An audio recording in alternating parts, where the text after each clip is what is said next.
اچھا یہ دعوے اچھا چیچو کی بلیا نندے پور پاور پروجیکٹ کا معاملہ بھی سپریم کورٹ پاکستان میں زیر سماعت ہے، اور اس میں کل کی سماعت کے دوران یہ بات سامنے آئی کہ وزارت قانون جو ہے وہ ان پروجیکٹس کی راہ میں رکاوٹ بنی رہی ہے۔ دیکھیں جی کون ان باتوں کے سامنے رکاوٹ بنتا ہے، کون نہیں بنتا؟ مسئلہ یہ ہے کہ جو بھی کرتا ہے وہ عوام کے خلاف ہی کرتا ہے۔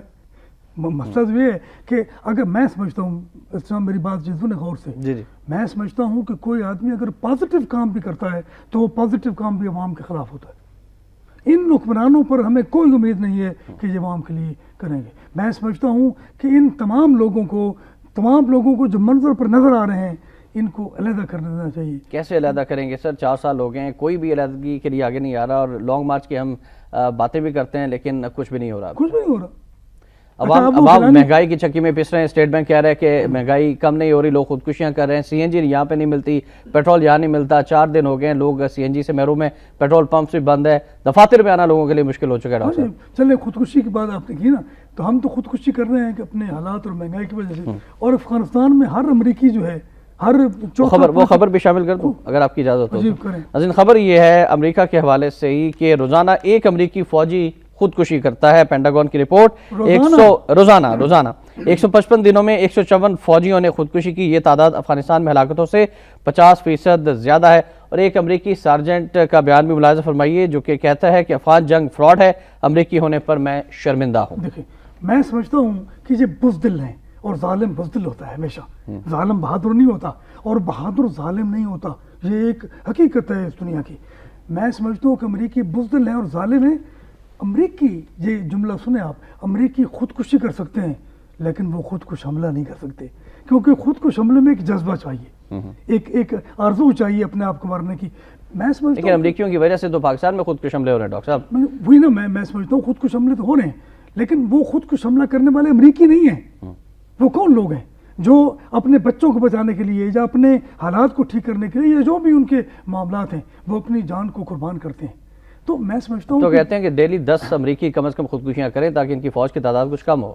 تو انشاءاللہ ہوگا جی، یہ آئندہ دنوں میں اگر صورتحال یہ رہی جو اوباما کر رہا ہے، اوباما کی پالیسیاں جو ہیں وہ صدر بش سے بھی زیادہ خطرناک ہیں اور زیادہ خلاف ہیں۔ کچھ پاکستانی فوج کی بات کر لیتے ہیں۔ جنرل کیانی صاحب کا بیان ہے، آج کی سپر لیڈ سٹوری ہے، اور کیانی صاحب نے فرمایا کہ اپنی آزادی ہر چیز پر مقدم رکھتے ہیں، فوج ملک کی خود مختاری اور وقار یقینی بنانے کے لیے پوری طرح تیار ہے۔ پاکستان ایک امن پسند ملک ہے اور اس کی مسلح افواج کی توجہ ہمیشہ ملک کی خدمت اور دفاع پر رہی ہے، کسی کے خلاف جارحانہ عزائم نہیں، امن کی خواہش کو کمزوری نہ سمجھا جائے۔ اور ایک تقریب سے خطاب کیا جنرل کیانی صاحب نے، اور یہ جواب دیا ہے لیون پینیٹا کی اس دھمکی کا جو انہوں نے گزشتہ دنوں نئی دلی اور پھر افغانستان کا بھی دورہ کیا، اور یہ کہا کہ ہم پاکستان کے ہمارے صبر کا پیمانہ لبریز ہو چکا ہے پاکستان سے متعلق۔ لیکن یہ ساری ایک دباؤ کی ٹیکٹسز ہیں، دباؤ ڈال رہے ہیں ایک دوسرے پر، ایک دوسرے کو بلیک میل کر رہے ہیں یہ لوگ۔ میں سمجھتا ہوں کہ جنرل کیانی تیار ہے اب اس معاملے کے لیے۔ مجھے یقین ہے کہ ہماری فوج جو ہے اس نے بہترین خدمات اور بہترین قربانیاں اور قربانیوں کی کہانیوں سے بھری پڑی ہے ہماری فوج کی پوری داستان جو ہے۔ لیکن میں یہ سمجھتا ہوں کہ خود مختاری کہاں ہے ہمارے پاس، وقار کہاں ہے ہمارے پاس؟ جنرل کیانی صاحب سے میں بڑے ادب سے پوچھتا ہوں کہ وہ جانتے ہیں کہ وقار کا کیا نام ہوتا ہے، وہ جانتے ہیں کہ خود مختاری کیا ہے؟ یہ خود مختاری ہے کہ امریکہ جو ہے وہ چکلالہ جو چیک پوسٹ ہے اس کے لیے اب تک معافی نہیں مانگ رہا، اور معافی کا معاملہ جو ہے سلالہ وہ دیکھیں وہ ایک مذاق بن گیا ہے۔ وہ افغانستان میں تو ان کے مطالبے کے بغیر معافی مانگتا ہے۔ سلالہ پر ایک بار پھر حملہ ہو گیا، 200 کے قریب افغانیوں نے حملہ کر دیا وہاں پر، اور وہاں پر ایک پاکستانی اور شہید ہو گیا۔ دو جانب یہ سننے میں آ رہا ہے ڈاکٹر صاحب کہ امریکی ابھی تک اسلام آباد میں ڈیرے جمائے ہوئے، اور اندرون خانہ مذاکرات بھی چل رہے ہیں نیٹو سپلائی کی بحالی کے لیے اور پاک امریکہ تعلقات کی بہتری کے لیے۔ جناب امریکہ پینیٹریٹ کر چکا ہے پوری طرح اس ملک میں، ہر جگہ پر امریکی موجود ہیں۔ میں نے ریمٹ ڈیمس کے بارے میں کہا تھا کہ یہاں کئی ریمٹ ڈیمس ہیں جو پاکستان میں موجود ہیں، اور یہ شکیل آفریدی کی بات کرتے ہیں، یہاں پر کئی ہزاروں شکیل آفریدی ہیں۔ تو یہ تو میں سمجھتا ہوں کہ ایک امریکی نے کہا تھا، اور مجھے شرم آتی ہے کہ یہ اتنے بغیرت ہیں کہ $1 کے پیچھے اپنی ماں بیچ دیتے ہیں۔ یہ پاکستانیوں کے لیے ایک امریکی نے کہا تھا، تو شرم سے مر جانا چاہیے۔ میں سمجھتا ہوں کہ جو پیسے کا لین دین ہے وہ حکمرانوں سے لے کر عوام تک، حکام سے لے کر عوام تک یہ بات موجود ہے۔ بالکل صحیح۔ اور یہ جو غریبی ہے، یہ جو سارا معاملہ ہمارے ملک میں رائج ہے اس وقت، تو میں سمجھتا ہوں کہ امریکہ کو بڑی آسانی ہے یہاں پر اپنا عمل درآمد کرنے کے لیے. وہ جس کو چاہتے ہیں خرید لیتے ہیں. ٹھیک. اس ملک میں ہر شخص بکاؤ مال ہے, اور یہ سپریم کورٹ میں بھی کہا ہے چیف جسٹس نے, اور اس وقت وہ بڑی معنی خیز نظروں سے کامران خان کو دیکھ رہا تھا کہ آپ نے یہ کیا ہے, تو اس کا مطلب ہے کہ اس ملک میں ہر آدمی جو ہے وہ بکاؤ. اور ایک کرنل صاحب نے الزام بھی لگایا کہ دبئی میں فلیٹس بھی لیے گئے اور مختلف صحافیوں نے بہت ساری مراد بھی لی ہیں. اچھا, ایک اور جو جملہ میں نے نہیں کہا, یہ میں نے نہیں کہا, ایک صحافی نے سوال کیا کامران خان پر, خدا کی قسم یہ الفاظ تھے کہ کیا آپ کو شرمندگی محسوس نہیں ہوتی؟ یہ ایک صحافی کو کہہ رہا ہے, اینکر مین کو. وہ کہتا ہے کہ تم نے بغیر ثبوتوں کے چیف جسٹس کے خلاف ایک پروگرام چلایا, اور اس میں بار بار ارسلان کے بجائے چیف جسٹس کو ڈسکس کیا اور سارا معاملہ کیا. اور آپ دیکھیں کہ کمرہ عدالت میں کامران خان صحافی جو ہے وہ چیف جسٹس کی تعریفیں کرتا رہا ہے. اسی بات پر اس کرنل خالد نے, جو ملک ریاض کا کارندہ ہے, اس نے کہا کہ وہ جو دبئی میں ہم نے مکان دے رکھا ہے, یہ صحافی, اور یہ جناب ایک ہی اخبار کے صحافی ہیں سارے کے سارے, ایک ہی چینل کے اینکرز ہیں سارے کے سارے. یہ حامد میر ہے یا انصار عباسی ہے یا شاہین کیا پتہ نہیں کیا نام ہے اس کا. یہ معاملہ عدالت میں اور مزید جو ہے وہ عدالت ہی اس میں سمجھتا ہوں کارروائی کرے گی. ہمارے صحافت کا وقار جو ہے وہ داؤں پر لگا ہوا ہے. ہمارے اینکرز کو, ہمارے صحافیوں کو اس طرح کی بات نہیں کرنی چاہیے. صحافت جو تھے وہ ایک دیانت کا نام ہے. مولانا ظفر علی خان کو ہم دیکھتے ہیں, مجید نامی صاحب, حمید نامی صاحب موجود ہیں ہمارے سامنے, بہت بڑی مثالیں. بالکل صحیح, تو انہوں نے اپنے کردار سے ثابت کیا ہے.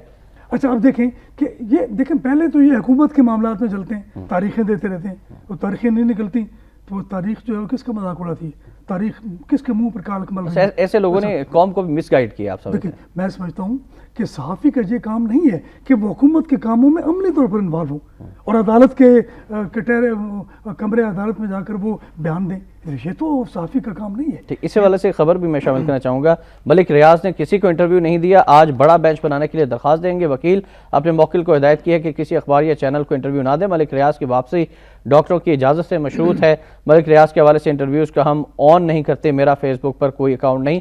علی ریاض, یہ معاملہ کس طرف جاتا ہوا نظر آ رہا ہے؟ مزید پردہ نشینوں کے نام سامنے آئیں گے. جس صحافی کی بات کی گئی ہے یہ بھی اسی اخبار کا ہے, اسی یہ سارا پلان اس کی پلاننگ اس کی ہے.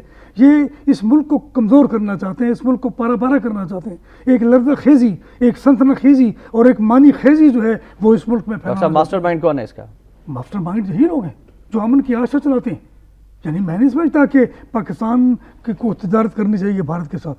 یہ عجیب و غریب صورتحال ہے کہ بھارت کون ہے؟ بھارت دشمن ہے. اس وقت دو دشمن ہیں صرف پاکستان کے, اور تیسرا بھی ساتھ میں شامل ہے, امریکہ, بھارت اور اسرائیل.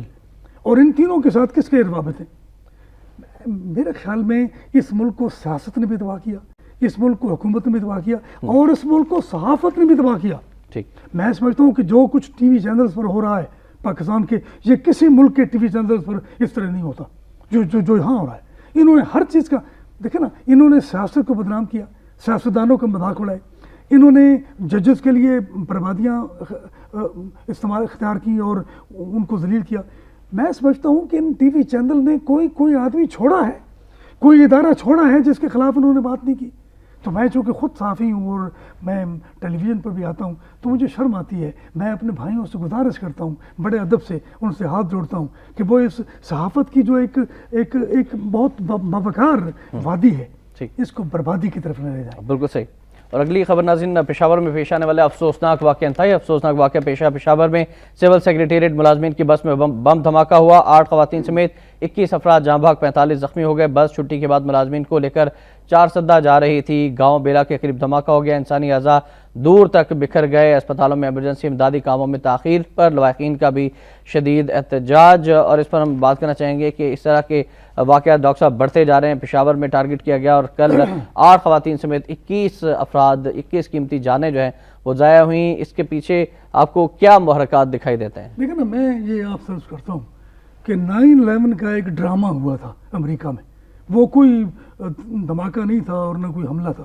اس ڈرامے کے بعد آج تک امریکہ میں کوئی دہشت گردی کا واقعہ ہوا ہے؟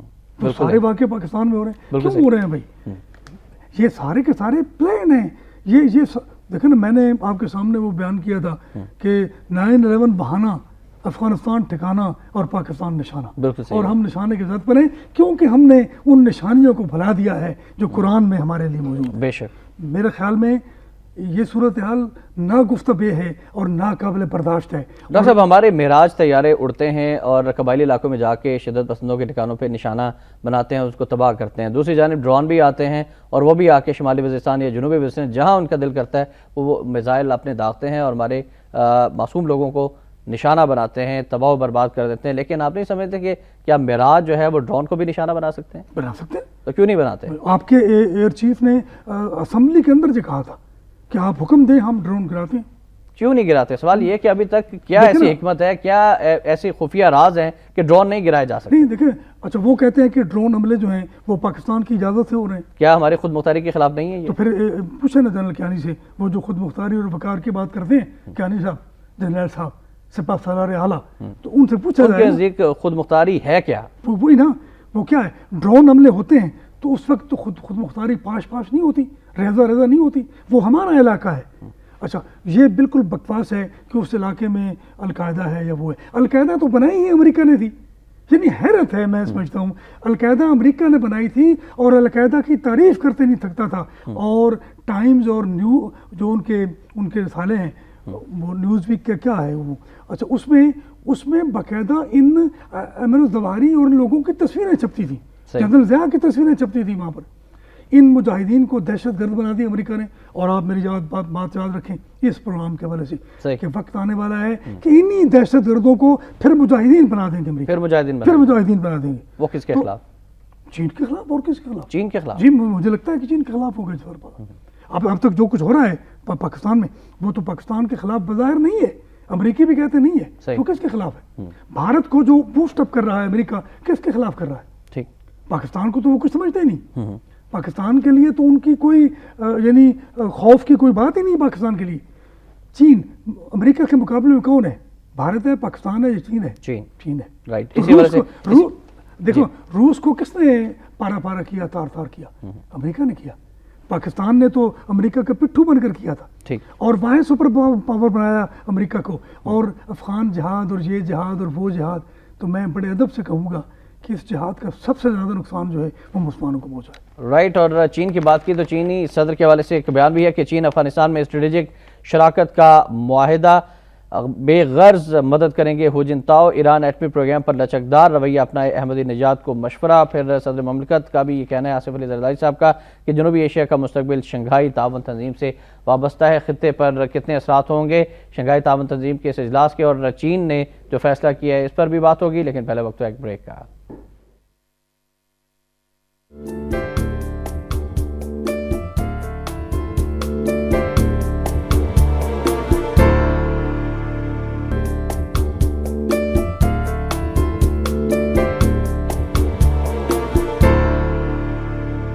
نوائے وقت ٹوڈے میں ایک بار پھر آپ کو خوش آمدید کہتے ہیں ناظرین۔ ہمارا نمبر ہے 0423631269، آپ کال کر سکتے ہیں، ڈاکٹر صاحب سے آپ بات بھی کر سکتے ہیں، لیکن آپ کی کال شامل کرنے سے پہلے محترم مجید نظامی صاحب کا ایک بیان شامل کرنا چاہیں گے کہ جب تک ہم مقبوضہ کشمیر حاصل نہیں کر لیتے جہاد جاری رکھا جائے۔ محترم مجید نظامی، حکومت مسئلہ کشمیر سے جان چھڑانا چاہتی ہے، یہ کہا ہے قاضی حسین احمد نے۔ زرداری نے پارلیمنٹ کے مشترکہ اجلاس میں اس مسئلے کا ذکر نہیں کیا۔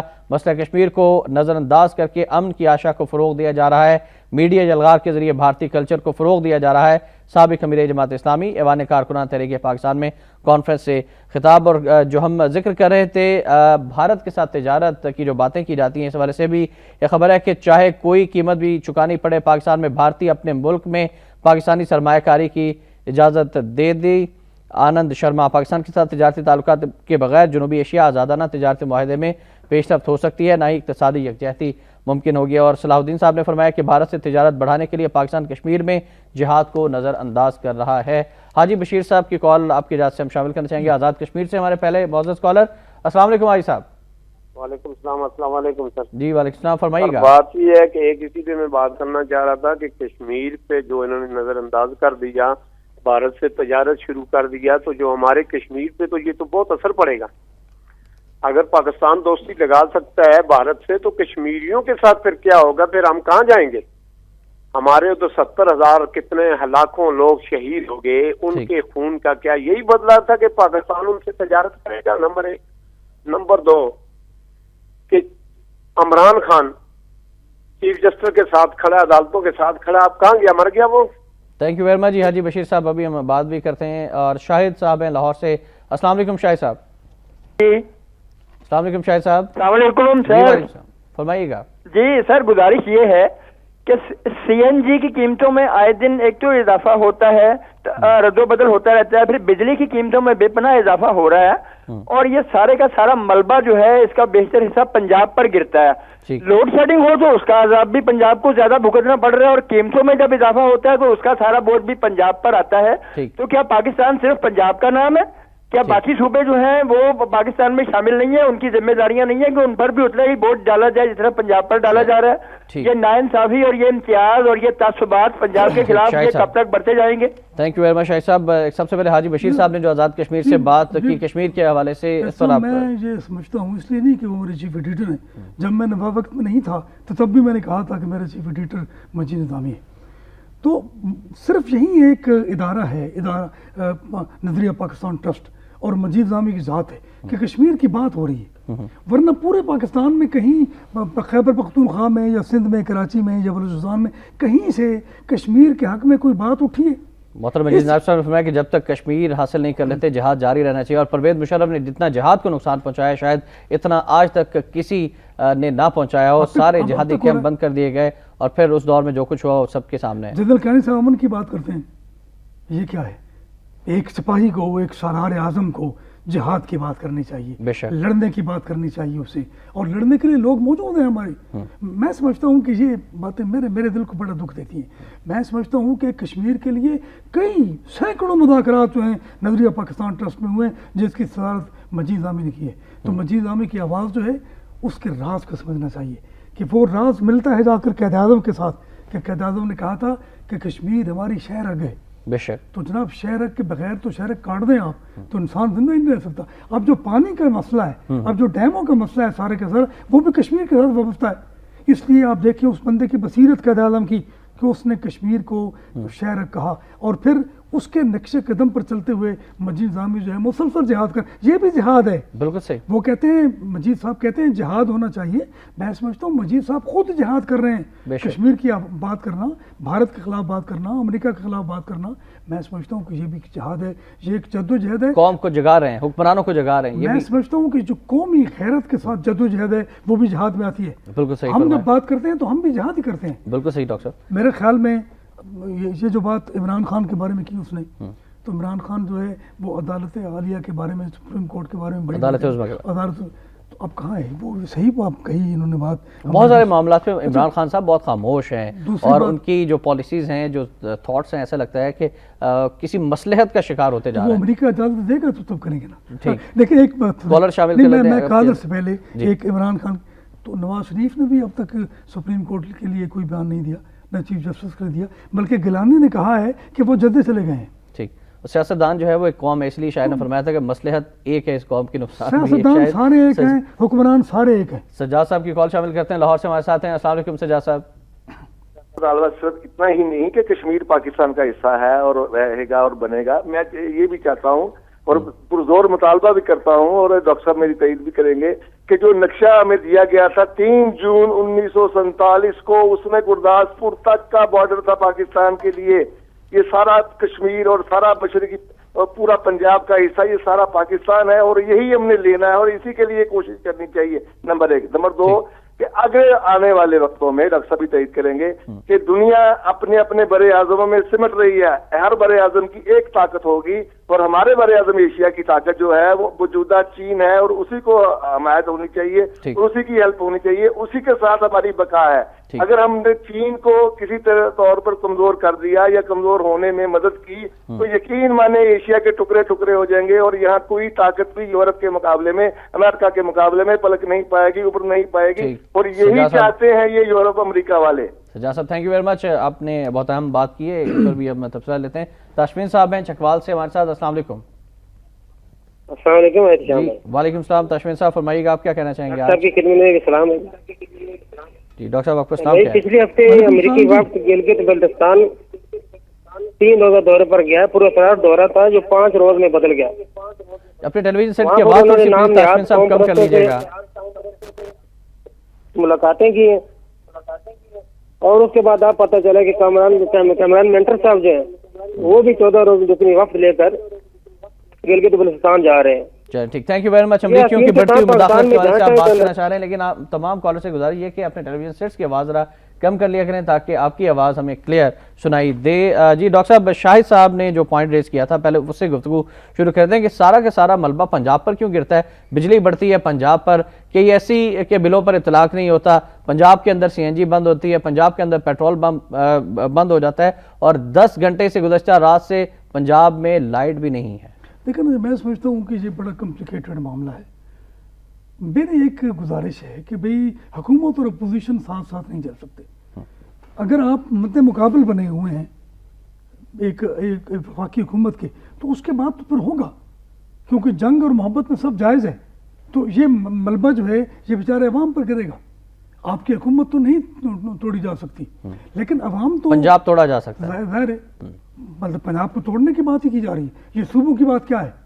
یعنی لیکن میں صوبوں کے حق میں ہوں، لیکن اس طرح حق میں نہیں ہوں جس طرح گیلانی حق میں ہے. جتنے مرضی ٹکڑے ٹکڑے کر دو، لاہور الگ صوبہ بنا دو، رائے بنڈ الگ صوبہ بنا دو، شاہدرہ الگ صوبہ بنا دو، پھر خانقاہ ڈوگرہ الگ صوبہ بنا دو اور ہر ایک ضلع کو صوبہ بنا دیا جائے. دیکھیں یہ مجبوری کیا ہے کہ ہمارے جو پنجاب کے حکمران ہیں وہ بھی حمایت کر رہے ہیں صوبوں کی کسی نہ کسی طرح سے. تو میں سمجھتا ہوں کہ یعنی آدمی کو کلیئر ہونا چاہیے، آدمی کو بلیک میل نہیں ہونا چاہیے، بلیک میل نہیں بننا چاہیے، نہ بلیک میل کرنا چاہیے نہ بلیک میل ہونا چاہیے. تو یہ دونوں باتیں جو ہیں ہمارے تمام سیاستدان کر رہے ہیں. وہ بلیک میل بھی ہوتے ہیں، بلیک میل کرتے بھی ہیں. جی سی این جی کے حوالے سے بہت ڈاکٹر صاحب پر پریشانی ہے اور حکومت نے سی این جی کی قیمت بھی پیٹرول کے برابر لانے کی جو منصوبہ بندی کی اور یہ سننے میں آ رہا ہے کہ وزیر پیٹرولیم ڈاکٹر عاصم حسین صاحب ایل پی جی کو انٹروڈیوس کرانے کے لیے سی این جی سیکٹر کا بیڑا غرق کرنے اور 500 ارب روپے سے زائد کی جو سرمایہ کاری ہے اس کو ردی کی ٹوکری میں پھینکنے کی تیاری کر چکے ہیں، جس پر سراپا احتجاج ہے سی این جی ایسوسیشن والے. بجلی کا بحران کیوں آیا؟ رینٹل پاور پلانٹ آنے تھے اور راجہ پرویز اشرف کی یعنی گڈی جوڑنی تھی، انہوں نے کھرب پتی بننا تھا. اچھا پی آئی اے کو اقتوا کرنے کی کوشش کی گئی، اپنی ایئر لائن جو تھی اس کو انٹروڈیوس کرنا تھا. اب یہ عاصم صاحب جو ہیں وہ سی این جی کے مقابلے میں آپ سمجھتے ہیں کہ بجٹ آ چکا ہے، بجٹ سے الیکشن تک لوٹ مار کا ایک نیا دور شروع ہو چکا ہے پاکستان کے میں اندر. سمجھتا ہوں کہ یہ دور کب نہیں تھا ہمارے ملک میں. ہمارے ملک میں کس دور حکومت میں کرپشن کے دور نہیں تھا، ہمارے لوٹ مار کے دور کس دیکھیں یہ سی این جی کیا ہے؟ میں کہتا ہوں سی این جی کو متعارف کرانا ہی سازش ہے. یہ فیکٹریاں کیوں بند ہو رہی ہیں؟ فیکٹریاں سی این جی سے چلتی ہیں. تو آپ ٹرانسپورٹ میں سی این جی کیوں ضائع کرتے ہیں؟ یہ ہونا ہی نہیں چاہیے تھا. یہ شوکت عزیز نے امریکہ کے کہنے پر کیا تھا کہ اس نے آپ دیکھیں کہ لاہور میں ٹریفک بلا کر رہتی ہے ہمیشہ 3 گھنٹے ٹریفک بلا، کیونکہ سی این جی سستی ہے اور تمام لوگوں نے کاریں لے لی. عوام کا حق نہیں ہے کہ سستا فیول استعمال کریں. ٹھیک ہے اگر آپ فیکٹریاں بند کر دیں پھر ٹرانسپورٹ چلائیں، صرف دھواں کھائیں آپ لاہور کی فضاؤں میں اور پاکستان کی فضاؤں میں. اور فیکٹریاں حکومت کس لیے بیٹھی ہے ڈاکٹر صاحب؟ حکومت کس لیے ہم ٹیکس دیتے ہیں؟ میں سمجھتا ہوں کہ بھئی یہ سب کچھ کیوں کیا گیا؟ یہ سب کچھ پاکستان کو تباہ کرنے کے لیے کیا گیا. اگر فیکٹریاں نہیں ہوگی تو مزدور بھی نہیں ہوگا، روزگار بھی نہیں ہوگا اور آپ کی ترقی جو آگے نہیں ہوگی. تو یہ اب سی این جی کو دوسری طرح استعمال کرنے کی کوشش کی جا رہی ہے. اب دیکھیں نا سی این جی کی قیمتوں میں بڑھانا جو ہے، اس میں بڑھوتری جو ہے وہ کیوں ہے؟ وہ اس لیے ہے کہ مطلب کہ ایک تو پیٹ بھرے ان کا حکمرانوں کا، دوسرا یہ ہے کہ سی این جی تھوڑی ہے ان کے پاس، وہ ادھر خرچ ہوتی رہے فیکٹریوں کے اندر اس کا استعمال. ایران سے گیس کیوں نہیں لیتے؟ امریکہ اجازت دے تو لے لیں گے ہم. ٹھیک ناظرین، تمام کالرز کے مشکور ہیں اور جن کے سوالوں کے جواب شامل نہیں کر سکے ہم کوشش کرتے ہیں کہ اگلے سیگمنٹس میں اس پر بھی بات ہو. بڑھتے ہیں آج کے روایت وقت کالم کی جانب.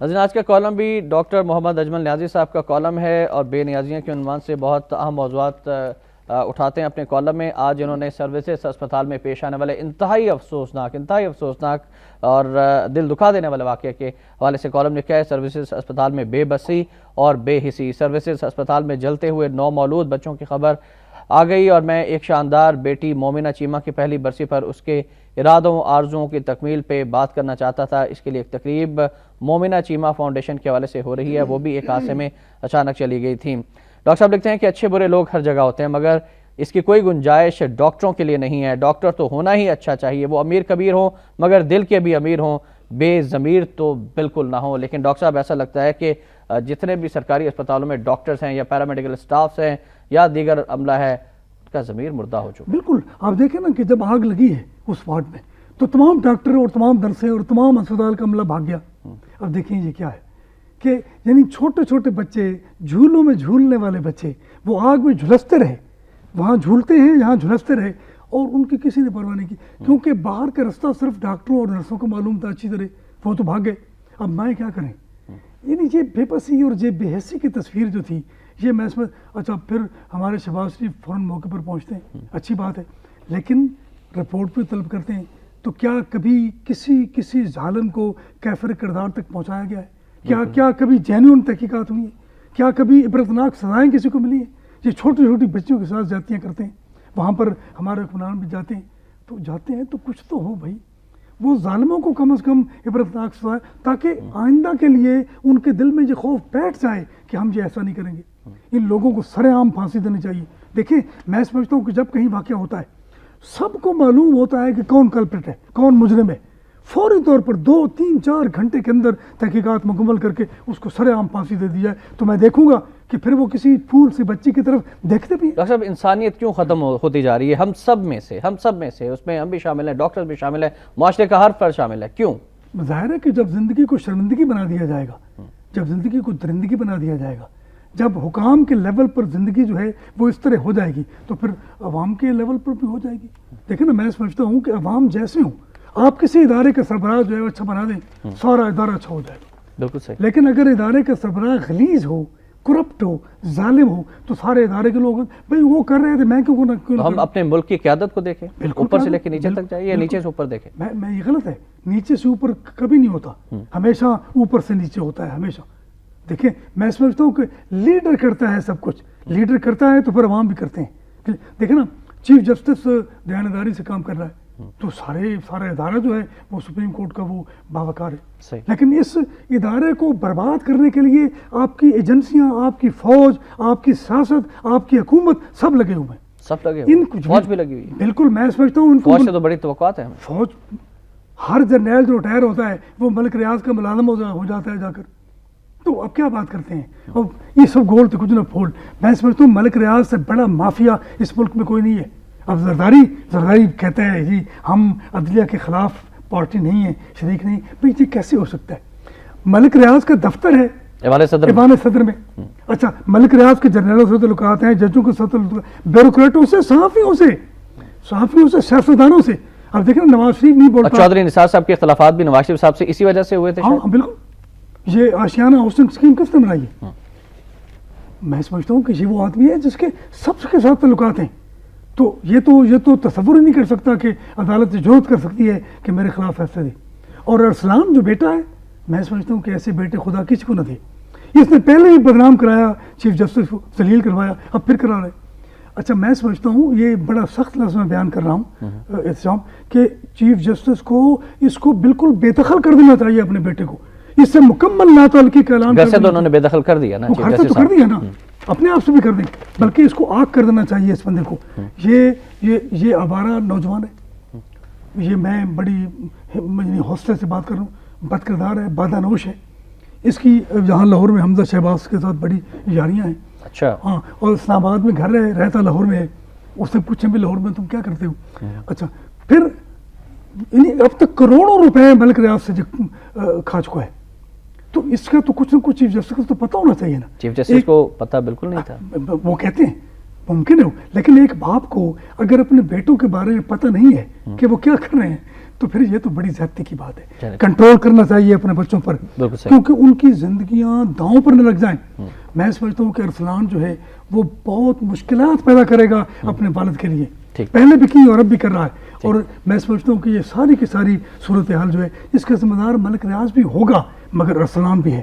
ان دونوں, میں نے تو کالم لکھا تھا, میں نے کہا اصل مجرم ملک ریاض ہے, اس کو بھی کٹہرے میں لاؤ اور ارسلان کو بھی قرار واقعی سزا دو, تب ہوگا. اچھا زرداری کہتا ہے کہ میں غیر ذمہ دار ہوں. تم کیسے اچھا دیکھیے لطیف کھوسہ اور راجہ ریاض یہ بیان دیتے ہیں آپ ذرا بیان سنیں آپ جی جی بیان دیتے ہیں کہ چیف جسٹس کو علیحدہ ہو جانا چاہیے تاکہ تحقیقات جو ہیں اور فیصلہ جو ہے وہ صحیح طریقے سے ہو. سابق وزیر برائے مذہبی امور بھی یہ کہہ رہے ہیں کہ چیف جسٹس صاحب استعفیٰ دے دیں. اچھا دیکھیں, اچھا حامد سعید کاظمی صاحب وزیر اعظم کیوں استعفیٰ نہیں دیتا؟ اس کے دونوں بیٹے کرپشن میں انوالو ہیں, اور ایف آئی اے کے سربراہ کو تبدیل کیا, تفتیش کرنے والے لوگوں کو تبدیل کیا, وہ تو بیرون ملک لے جاتا ہے اپنے بیٹوں کو اپنے ساتھ, اپنے کرپٹ بیٹوں کو. وزیر اعظم گیلانی جو ہے, تو میں سمجھتا ہوں کہ بھئی وزیر اعظم گیلانی کیوں استعفیٰ نہیں دیتا؟ ٹھیک, راجہ ریاض جیسا اس کو دیکھیں بولتے ہوئے, ایک گھامڑ قسم کا آدمی ہے, آئی ساری یہ بات کرتے ہوئے, تو وہ کہتا ہے کہ جی استعفیٰ دے چیف جسٹس, میں کیوں استعفیٰ دے؟ رائٹ. ڈاکٹر صاحب انتہائی معذرت کے ساتھ وقت کی کمی ہے. ناظرین بڑھتے ہیں آج کے نواب وقت اداریہ کی جانب.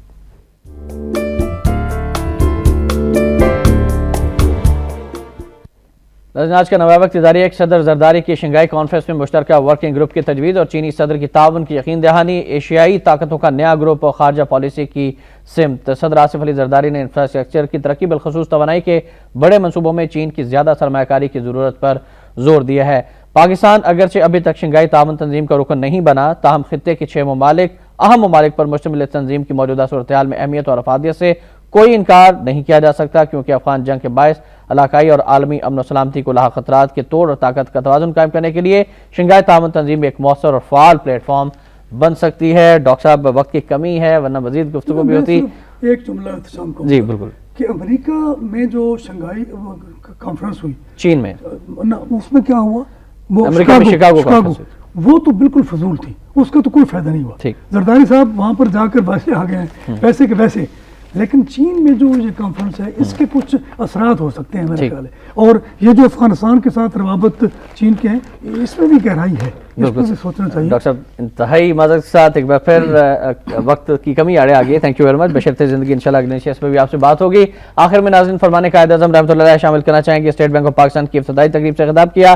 کراچی میں 1 جولائی 1948 کو قائد اعظم نے فرمایا کہ ہمیں اپنے مقدر کو سنوارنے کے لیے اپنے ہی انداز میں کام کرنا ہوگا اور دنیا کے سامنے ایک ایسا اقتصادی نظام پیش کرنا ہوگا جس کی اساس انسانی مساوات اور معاشرتی عدل کے سچے اسلامی تصور پر استوار ہو. اس طرح سے ہم مسلمان کی حیثیت سے اپنا مقصد بھی پورا کر سکیں گے. اس پر ضرور غور کیجئے گا. احتشام الرحمان کو نواب وقت ٹوڈے سے اجازت دیجئے. اللہ حافظ.